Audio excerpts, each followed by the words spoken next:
மகாபாரதம் டெல்லிக்கு அருகாமையில் நடந்தது என்று சாற்றப்படும் கூற்றுக்கு மாறாக தென் தமிழ்நாட்டில் நடந்த நிகழ்வு என்றும் போருக்கான உண்மையான காரணத்தையும் நிறுவுவதே மகாபாரத விழியத் தொகுப்பின் நோக்கம். தாமிரபரணி ஆற்றங்கரையோரம் புதிதாக தோன்றிய விவசாய குடிகளுக்கும் தற்போதைய கேரளாவின் தென் மாவட்டங்களான கொல்லம், பத்தன்மிட்டா, ஆலப்புழா பகுதிகளைச் சேர்ந்த மலைநாடுகளின் அக்கால மலை மக்களுக்குமான சண்டைதான் அது. திருநெல்வேலி என்ற பெயரே நெல் விவசாயம் முதலாக தோன்றிய இடம் இது என்பதை நிரூபிக்கும் சான்று. காட்டு நடுவே உருவாக்கப்பட்ட நெல் பயிரை காட்டில் மேயும் கால்நடைகளிடமிருந்து காக்க வேலியிட்டதால் முதலாக காட்டில் தோன்றிய நெல்வேலியின் பெயரால் இந்த இடம் நெல்வேலி என்றே அழைக்கப்பட்டு இப்போது திரு என்ற அடைமொழியோடு திருநெல்வேலி என்று அழைக்கப்படுகிறது. மல்லர்களாகிய பாண்டியர் என்று அழைக்கப்பட்ட விவசாய குடிகளின் 5 மன்னர்களே மகாபாரதத்தில் பாண்டவர் என்று அழைக்கப்பட்டனர். குரவர் என்று அழைக்கப்பட்ட 100 மலை மன்னர்களே மகாபாரதத்தில் கௌரவர் என்று அழைக்கப்பட்டனர். மகாபாரதம் குரவர்களாகிய கௌரவர்களை கொடியவர்களாகவும் பாண்டியராகிய பாண்டவர்களை நல்லோராகவும் சித்தரிக்கிறது. ஆனால் பொதுவாகவே வெற்றி பெற்றவரே வரலாறு எழுதுகின்றனர். அதனால் தோற்றவர்களை கெட்டவர்களாக காண்பிப்பது வழமை. எனவே 5000 ஆண்டுகளுக்கு முன்பு நடந்த நிகழ்வை அலசும்போது புராணங்களில் சொல்லப்பட்டவற்றை அப்படியே ஏற்றுக்கொள்ளாமல் ஆய்வு செய்தே முடிவுக்கு வர வேண்டும். இன்னும் சொல்லப்போனால் கௌரவரும் பாண்டியரும் ஆகிய இரு சாராருமே அவரவர்களின் தர்க்கங்களின்படி தங்களின் நிலைப்பாட்டை நியாயப்படுத்த முடியும். இன்றும் கூட குரவர்கள் பழமை மாறாமல் வாழும் சமூகம். அவர்கள் இயற்கையை நேசிப்பவர்கள். இந்தியாவெங்கும் உரு வழிபாடு உள்ளபோது இவர்கள் தங்களின் கடவுளை இன்றும் கூட உருவத்தால் வழிபடுவதில்லை என்பது ஒரு வியப்பான செய்தி. கௌரவர்களின் இயல்பு இப்படி இருக்கும்போது அன்று புதிதாக தோன்றிய உழவுக்குடிகளான பாண்டவர்கள் காடுகளை அழித்து விவசாய நிலங்களை உருவாக்கியது இயற்கையை பாழ்படுத்தாமல் வாழும் குரவர்களுக்கு ஒவ்வாத செயலாக இருந்தது. அவர்களுக்குள் உள்ள சிக்கலுக்கு இதுவே பெருங்காரணமாக இருந்தது. அவர்களுக்குள் இருந்த பகைக்கு இன்னும் ஒரு பரிமாணமும் உண்டு. காடுகளில் வாழ்ந்த மேய்ச்சல் சமூகங்களில் 2 வகைகள் இருந்தன. ஒன்று மாடுகளை மேய்க்கும் ஆயர்கள், மற்றது ஆடு மேய்க்கும் கோணார்கள். இவர்கள் 2 சாராரும் ஒரே மேய்ச்சல் நிலத்தை பயன்படுத்தினாலும் தனித்தனி பகுதிகளில் வாழ்ந்த சாதி குழுக்கள். ஆயர்கள் தங்களின் பால் பொருட்களை கோணர்களின் ஆட்டிறைச்சிக்கு பண்டம் மாற்று வணிகம் செய்து வாழ்ந்தனர். இலங்கையிலிருந்து வந்த விவசாய குடிகளான பாண்டியர்களை அடியொற்றி காளை மாடுகளை வைத்திருந்த ஆயர்களும் உழவு தொழிலில் ஈடுபட்டனர். கிருஷ்ணனின் தமையனான பலராமன் அப்படி விவசாயத்தில் ஈடுபட்டவர் என்பதை குறிக்கவே கைகளில் ஏர் கலப்பையோடு சித்தரிக்கப்படுகிறார். ஆனால் ஆடு மேய்த்த கோணார்களிடம் மாடுகள் இல்லாததால் விவசாயத்தில் ஈடுபட்டிருக்க இயலாது. அதே சமயம் காடுகள் விவசாய நிலங்களாக மாற்றப்படும் போது தங்கள் ஆடுகளின் மேய்ச்சல் பகுதிகள் கணிசமாக குறைவதால் காடுகளை அழித்து விவசாய நிலமாக்குவதற்கு கோணார்கள் எதிர்ப்பு தெரிவித்திருப்பார்கள்.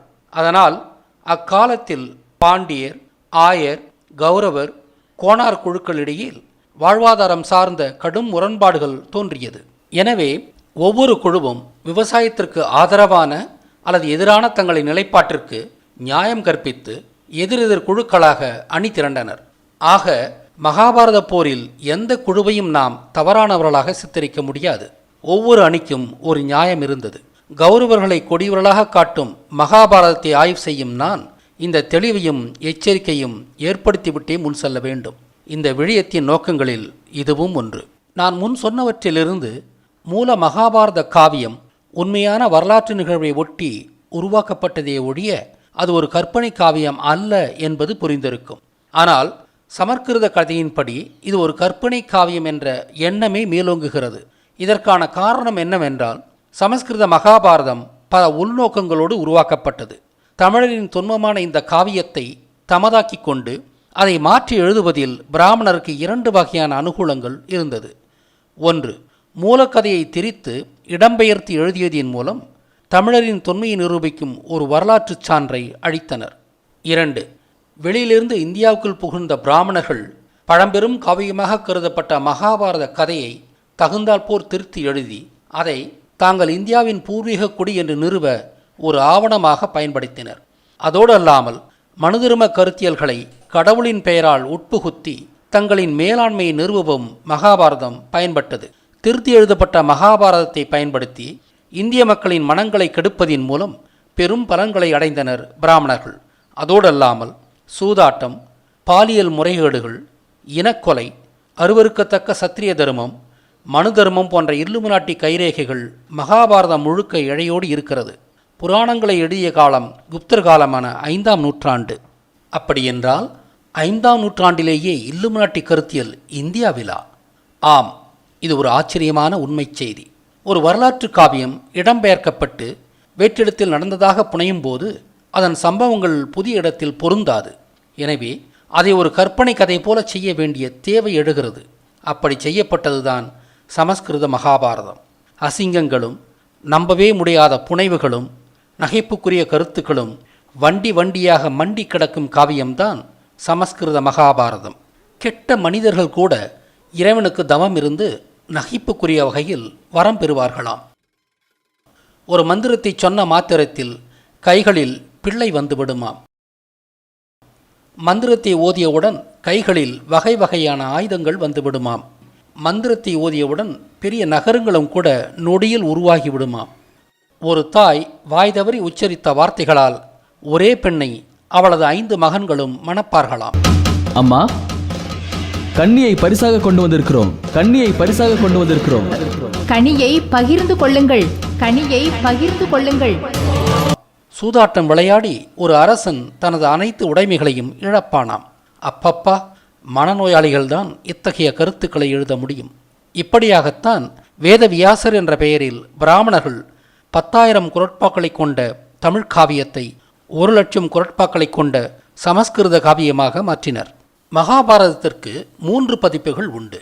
1. உண்மையாக நடந்த வரலாற்று நிகழ்வு. 2. தமிழில் நாடகமாக்கப்பட்ட உண்மை வரலாறு. 3. உருமாற்றி விரிவாக்கப்பட்ட சமஸ்கிருத பதிப்பு. மகாபாரத தமிழ் நாடகத்திற்கு என்ன ஆனது என்று நமக்கு தெரியாது. அதில் மகாபாரதம் எப்படி எழுதப்பட்டிருந்தது என்பதும் நமக்கு தெரியாது. ஆனால் இன்றுள்ள சமஸ்கிருத பதிப்பிலிருந்தே உண்மை வரலாற்றை மீட்டெடுக்க இயலும். எனது மகாபாரத ஆய்வின் குறிக்கோளும் அதுதான். நான் மகாபாரதத்தை கொண்டு தமிழது வரலாற்றை மீட்டுருவாக்கும் மாபெரும் பணியை செய்கிறேன். மகாபாரத அடிப்படை கதையை அகழ்வாராய்ச்சி செய்திகள், மரபு வழி செய்திகள், இலக்கிய பதிவுகள், மொழியியல் தடவுகள் போன்றவற்றோடு இணைத்து உண்மை கண்டறிவதே எனது குறிக்கோள். மொழியியல் தடவுகள் என்று நான் சொல்வது சொல்லாய்வே. தமிழ் மொழி என்பது ஒரு வரலாற்று பெட்டகம் போன்றது. அது தமிழரின் வரலாற்றை தமது சொற்களில் காத்து வைத்துள்ளது. மகாபாரத காவியத்தின் அனைத்து பாத்திரங்களும் அவற்றின் தன்மையை வைத்தே பெயர் சூட்டப்பட்டன. அத்தனை பெயர்களுமே தமிழ் பெயர்கள். இதில் ஆச்சரியப்படக்கூடிய செய்தி என்னவென்றால், சமஸ்கிருதத்துக்கு மொழி மாற்றம் செய்யும் போது பிராமணரால் புகுத்தப்பட்ட கற்பனை சம்பவங்களின் பாத்திரங்களும் சுத்த தமிழ் பெயரையே தாங்கியுள்ளன. இதன் பொருள் என்னவென்றால், 5ஆம் நூற்றாண்டில் கூட வட இந்தியாவின் அடிப்படை மொழித்தளம் தமிழாகவே இருந்திருக்கிறது. சமஸ்கிருத மகாபாரதமே அதற்கான சான்று. பொதுவான பார்வையும் எச்சரிக்கையும் என்று தலைப்பிடப்பட்டுள்ள இந்த விழியம் எனது மகாபாரத விழிய தொகுப்பின் முதல் பாகம். மகாபாரதம் நாகர், எக்கர், சேரர், பாண்டியர் என்ற இனங்களின் ஒட்டுமொத்த வரலாற்று காவியம். வேடிக்கை என்னவென்றால், சமஸ்கிருத மகாபாரதம் நாகர்களை நகைப்புக்குரிய வகையில் பாம்புகளாகவே சித்தரிக்கிறது. நாகர்கள் உண்மையிலேயே உலகின் பேசத் தெரிந்த முதற்குடி. இவர்களே பிற்காலத்தில் மேய்ச்சல் சமூகமாக மாறுகின்றனர். நாகர்களிலிருந்தே பிற்காலத்தில் மலைவாழ் சமூகமான எக்கர்கள் தோன்றினர். இந்த கருத்துக்களை விரைவில் மனிதனின் வியக்க வைக்கும் தொல் வரலாறு என்ற விழியம் வழியாக வெளியிடுவேன். இது ஒவ்வொரு மனிதனும் பார்க்க வேண்டிய விழியம். மகாபாரதத்தை புரிந்து கொள்ள இந்த விழியத்தை முழுமையாக உள்வாங்கிக் கொள்ள வேண்டும்.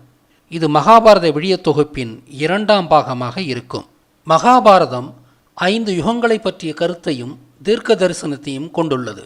அவை கிருதயுகம், திரேதயுகம், துவாபர யுகம், கலியுகம், சத்தியயுகம் என்பன.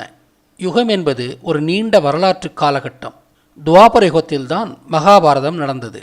கிருஷ்ணன் இறந்த தினத்திலிருந்து கலியுகம் தொடங்கியதாக சொல்லப்படுகிறது. கிருஷ்ணனே யுகக்கருத்தியலை வழங்கிய மாபெரும் ஞானி. பொய்யும் துன்பமும் நிறைந்த கலியுகம் மாயன் காலண்டர் முடிவான 2012 முடிவுற்றது. அன்றிலிருந்து சத்தியயுகம் எனும் 5வது யுகம் தொடங்கியுள்ளது. உலகெல்லாம் உண்மையும் மகிழ்ச்சியும் நிறைந்த யுகமாக இது மலரும். இப்போது அதன் தொடக்க காலத்தில் உள்ளோம். ஏற்கனவே இல்லுமினாட்டியும் அந்த 4 யுகங்களும் என்ற விழியத்தை வெளியிட்டுள்ளேன்.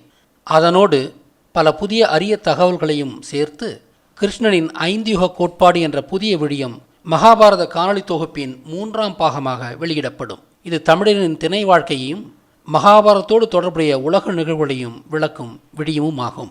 மேற்கூறிய இந்த 2 விழியங்களும் மகாபாரதம் தமிழ்நாட்டில் நடந்தது என்ற உண்மையை பறைசாற்றும் விழியங்கள். இந்த 2 விழியங்களின் அடிப்படையில்தான் எனது மகாபாரத ஆய்வுகள் கட்டமைக்கப்பட்டுள்ளன. இவற்றை நீங்கள் கண்ணுற்ற பிறகு நமது முறையான மகாபாரத ஆய்வை மேற்கொள்ளலாம். இந்த காவியத்தை ஆய்வு செய்வதின் மூலம் தமிழரது உண்மை வரலாற்றையும் மகாபாரதத்தில் சமகால உலக நிகழ்வுகளின் ஊடாட்டத்தையும் தெரிந்து கொள்ளலாம். இப்படி வியக்க வைக்கும் பல விடயங்களை இந்த ஆய்வின் மூலம் நாம் அறியவிருக்கிறோம்.